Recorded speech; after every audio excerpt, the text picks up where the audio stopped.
नमस्कार दोस्तों and welcome to knowledge refreshed.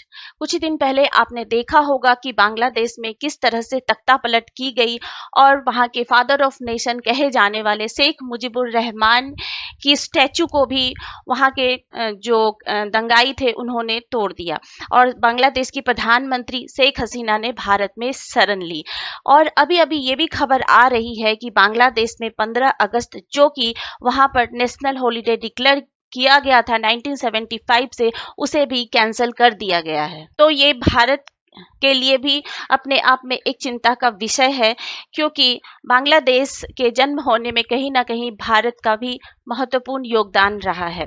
Sheikh Mujibur Rahman जो कि फादर ऑफ बांग्लादेश भी कहे जाते हैं और बंगबंधु के नाम से भी जाने जाते हैं, उनके बारे में मैं आपको थोड़ा बता दूं कि उनका जन्म 17 मार्च 1920 को ढाका के नजदीक गोपालगंज में हुआ था और उनके पिता गोपालगंज के सिविल कोर्ट के कर्मचारी थे। और शेख मुजीबुर रहमान की जो शिक्षा है वो कलकत्ता के इस्लामिया कॉलेज से हुई थी और 1943 में ये बंगाल के मुस्लिम लीग के सदस्य बने।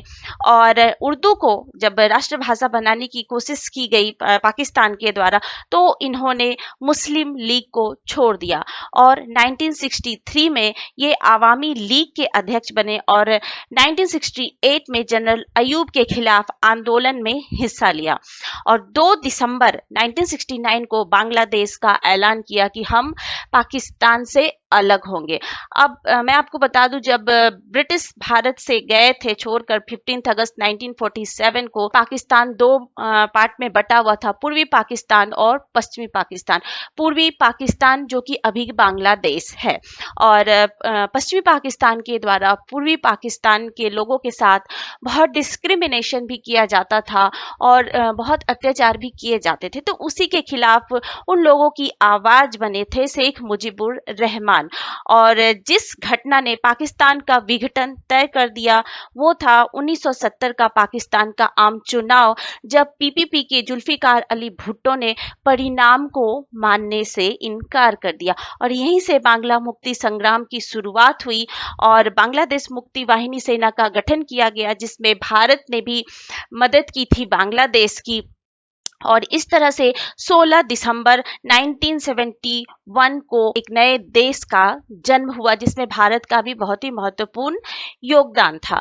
तो इस तरह से बांग्लादेश का जन्म हुआ और शेख मुजीबुर रहमान बांग्लादेश के कुछ दिनों के लिए राष्ट्रपति रहे और फिर उसके बाद वो बांग्लादेश के प्रधानमंत्री बने। लेकिन 1975 15 अगस्त 1975 को एक सैनिक तख्ता पलट में शेख मुजीबुर रहमान की हत्या कर दी गई, असैसिनेशन कर दिया गया और तभी से 15 अगस्त 1975 से ही नेशनल हॉलीडे घोषित किया गया। और लेकिन अभी ये सूचना आ रही है कि बांग्लादेश की जो एंट्रिम गवर्नमेंट है उसने जो नेशनल हॉलीडे है 15 अगस्त का, उसको कैंसिल कर दिया है। अब वहां पर नेशनल हॉलीडे नहीं होगा 15 अगस्त को। तो ये कहीं ना कहीं इतिहास को बदलने की कोशिश की जा रही है और साथ ही साथ स्टैचू को तो तोड़ा ही गया शेख मुजीबुर रहमान की, और जहां कहीं भी उनकी पेंटिंग या कुछ भी थे उसको भी मिटाया जा रहा है। तो कहीं ना कहीं इतिहास से शेख मुजीबुर रहमान को हटाने की कोशिश की जा रही है बांग्लादेश से। तो ये भारत के लिए भी एक चिंता का विषय है, क्योंकि बांग्लादेश हमारा एक पड़ोसी देश है और बांग्लादेश में किसी भी तरह की कोई हलचल होती है तो उसका असर भारत पर जरूर पड़ता है। तो आई होप आपको ये वीडियो पसंद आया होगा। अगर ये पसंद आता है तो चैनल को लाइक शेयर एंड सब्सक्राइब जरूर कीजिए and thank you so much for watching.